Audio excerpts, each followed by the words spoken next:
Hello, happy Friday. We're all back together again, and it's another one of these funny little things where you ask me things and I answer them in a long-winded fashion. The black sands of time just being employed, therefore, ergo, we are off with the first question, which comes from Jez K and Kez A. Jez K and Kez A. Fucking brilliant names. We loved the horror film podcast last week. Was it good? I haven't seen. I can't watch these fucking podcasts. Just get this thing where I think if I looked at myself doing a podcast, I'd probably stop making them. Also, please, can you do some more top 10s? Your songs, books, other films, anything. You know what? When you do one of these rating podcasts things, it takes ages. Well, it takes me ages because it takes me about a week to come up with a list and then rejig it and then, oh, fucking hell, I forgot that one. But I do enjoy doing them. I think something to do with the amount of research I have to do them is part of the fun. So I think, yes, I will do more. In fact, I was thinking when I was doing the horror podcast, like 20 horror films of all time, because they were just horror films from the 21st century. So the greatest horror films of all time. And I was thinking, I wonder if any of those top 20 would feature. Actually, Martyrs would be in, and probably Hereditary would be in the greatest horror films of all time. It'd have to be a top 10 of something that I'm interested in. So I could do, I don't know, what do you think, Phil? Top 10 guitars? That would be cool. Yeah, I think top 10 guitars would be a good one. Right? Top 10 songs, I think, would be impossible. Top 10 albums of other people, that would be a good one. My top 10 out of 10 albums, and that's 10 out of 10 with no filler. And when people say albums with no filler, and then they'll say, like, you know, Zeppelin album, and then, but it's got that one song that nothing happens, and it's really long and dead boring. Oh yeah, but apart from that one, no. 10 out of 10, top 10, no filler, have got to be every song is great. So it could be an album you're not even that much of a fan of, but you know every song's great. Like Rumours would have to be in there, wouldn't it? Because every song's great. I was going to say Thriller, but I don't think I would recommend Thriller to anyone. But yeah, maybe top 10. Yeah, in answer to your question, Jez K and Kez A, yes, I will be doing more of these top 10, top 20 things because I enjoy the process. And I think that's a good enough reason to do anything because, you know, I think men need to feel productive, you know, even if it's little things, if it's little jobs around the house, men need to feel productive. A part of the being a man is to have something to get out of bed and do. And so I like these things because of the process. It reminds me of, you know, putting together songs that I've written for an album for the band and stuff, and which one am I going to do first, and that whole niggly little fiddly process I get quite a lot of pleasure from. So yes, expect more. Ed asks, hello Ed, oh it's a long one. You said that you like living in the middle of nowhere. I've always lived in really busy cities and thought I always would, but getting older I'm now considering moving out in the countryside, but I'm torn. I'm used to the hustle and bustle. I can walk 5 minutes to buy beer, 2 minutes to do a choice of 3 pubs. I think I might miss the convenience too much. Yeah, you think you will. The question is, what do you miss living where you do, and do the benefits outweigh this? And also, have you ever thought you made a mistake and wanted to move back to a busier location? Right, interesting one. Yeah, initially you do miss being, I used to miss being 5 minutes away from anything. 5 minutes at a push, living in York. You're 5 seconds away from everything. But I'm also 5 seconds away from distractions, from temptations, from the things that, you know, hanging out with people that I know are going to get me into a terrible place in my head. When I was in York, I could leave the house and within 15 minutes I'd be back in the house with a pocket full of drugs. That easy. So do I miss the convenience? Absolutely not. Living in the middle of nowhere, as far as my temptations and desires and the mistakes that I've made because of those, I can't even have a bottle of wine unless I plan in advance. It takes me, it takes me about 30 minutes to get to the closest place. If I want to get a nice bottle of wine, it'll take me 45 to 50 minutes to get there. I've got to decide what I'm going to do when I'm in town because it's too fucking long to come back and, I made a mistake, I'll get a second bottle.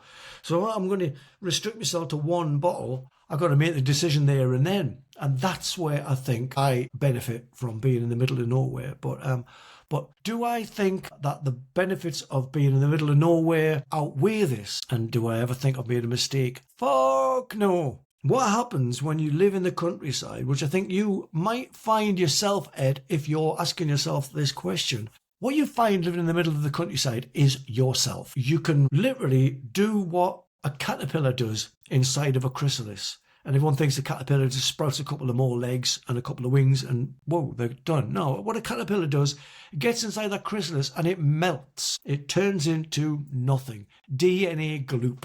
And then reforms as this entirely different thing that's obviously got the same components, same DNA, but it's not similar in any way. It doesn't have to be. And that's what I find living in the middle of nowhere, is that you just disintegrate. You become nothing and rebuild yourself from the ground up. And that can be anything you want. But it can also be without other things you don't want. Surrounded by constant distractions all of the fucking time. I didn't know who I was. I was a slave to my desires. I could walk out the house for a bottle of milk and come back with a fucking, 100 quid's worth of crack and a fucking bottle of whiskey. I would have considered that was me. That was the guy that I was. I didn't realise you can work on that if you don't want to be that. And I believe that people can change if you want to change. And if you want to change, it's going to take some work. And like I say, quite often, probably too much, it takes a lot of work to make yourself better, but it's probably not as much work as it takes to live in the place that you want to get out of, which is fucking really hard work. I don't miss anything. I miss company, every now and again. What happens when you go away and rebuild yourself from scratch is that it involves a lot of loneliness. Now, I would have avoided loneliness like the plague back in the day, and now I realise that it's part of the human condition. It's something that everyone shares. There's nothing worse than being lonely in a relationship. That's the fucking loneliest place in the world.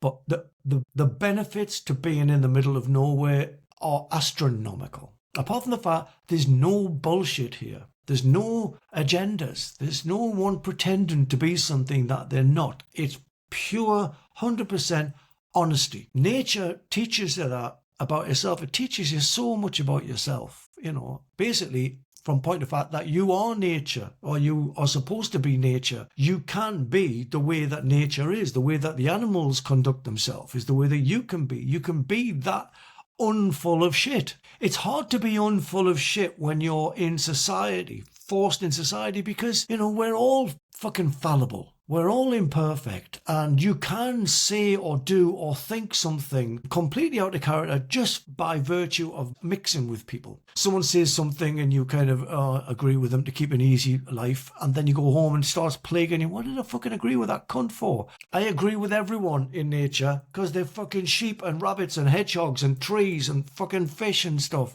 I feel at home here. And the further I get into this journey of mine to find my truth, the more I realize that I'm not like the people that I meet. I'm certainly not like not a lot like the person that I used to be in some of the lazy opinions that I had, that I just hadn't been bothered to round off and to have a look at and throw away. Habits are easy, fairly impossible to get rid of, actually, if you're mixing around a lot of people, because you'll go, well, at least I'm not as bad as that cunt over there. In nature, the bar's set pretty fucking high. You can't be full of shit here. You just can't. It's a place where only fucking honesty gets you through the door. So yeah, there's nothing about being in society that I miss, apart from, going out and shagging someone you probably shouldn't. That's probably the one thing of I'm not going to accidentally shag someone and wake up the next day and go, oh, that's terrible, I've got a fucking hangover. Doesn't happen out here. That's going to have to, if that ever happened, that would have to be a pretty fucking, a military style plan. So yeah. Apart from desires and stuff that I'm working on fixing anyway, there's nothing that I miss here. I fucking love it. And the longer and the deeper I get into this, the more successfully I can take this energy and put it back into society, where I can stand away from people behaving like drunken cunts and go fucking hell, that guy's not going to make it home. And not feel like I've got an opinion on it. I don't have an opinion on it. or what anybody wants to do with their life, really good or bad. I don't have an opinion on it.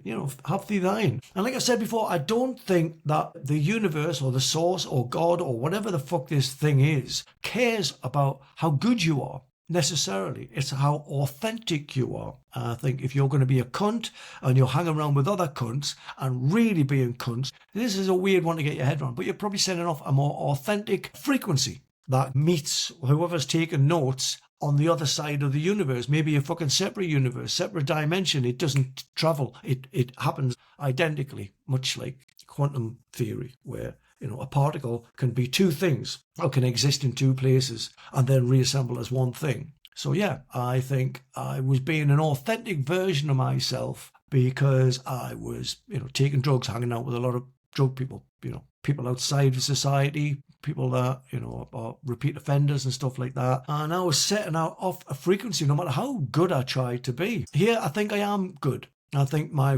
frequency is pure. It's mixing with the right kind of people, namely four-legged ones. And I'm much happier with myself. And I think in the end, in a roundabout way, Ed, I did warn you in the disclaimer at the beginning of this little podcast that I do ramble. I do go around the houses, but having the question in front of me means I can get back home. So I would say that, you find yourself in the middle of nowhere, and that's what we're supposed to do. That's the point of this whole fucking exercise, is to remember what you are and get better at fully realizing it. And I am a much better person. I'm much closer to myself, the self that I want to be. And it's all because I came out here into the Yorkshire Dales to find it out. And I needed to find it out because the other one, whilst maybe authentic and maybe genuine, was killing me.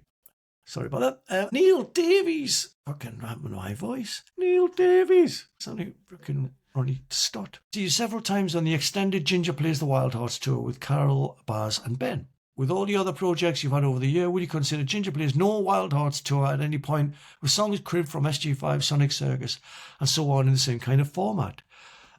Yes and no. I was thinking about this today, actually. I'd like to do...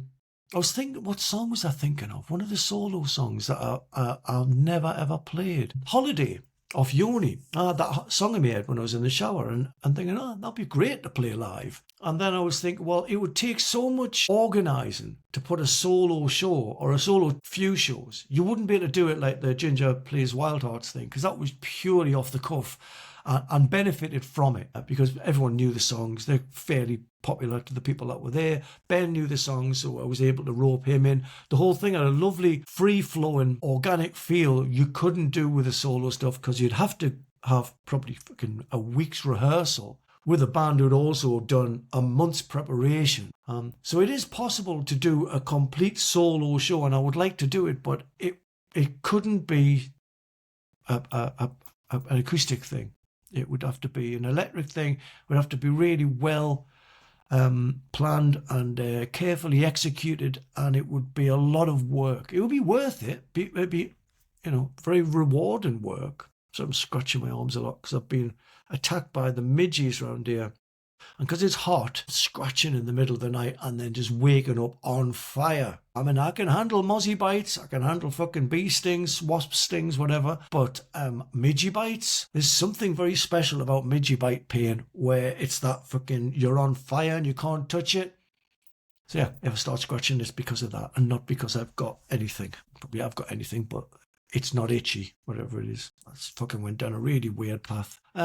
Yes, I would like to do a solo shows. I'd love to do it, in fact, but it would be a lot of work. I'd have to have a lot of time to plan it. So I'm going to avoid doing that unless someone in the business team suggests it, and then I'll consider it. So Hannah from Toronto, Canada. Canada? Where's the other Toronto? But hi, Hannah from Toronto, Canada. I fucking love Canada. I really miss Canada. They've got a kindred spirit in Canada. All the bands I seem to be Canadian. I really like Canada.